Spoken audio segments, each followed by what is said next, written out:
Selama pelaksanaan operasi lilin mulai 23 Desember 2022 hingga 2 Januari 2023, Satuan Lalu Lintas Polres Banyuasin mengklaim pelaksanaan berlangsung lancar dan tidak tercatat adanya peristiwa laka lantas.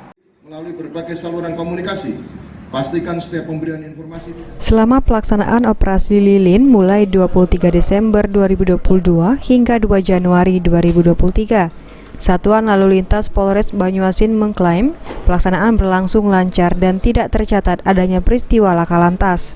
Terkait laka lantas yang melibatkan Sekda Tanjung Jabung Barat, Kasat Lantas Polres Banyuasin menjelaskan jika korban tidak melaporkan kejadian tersebut sehingga tidak dilakukan pencatatan kejadian.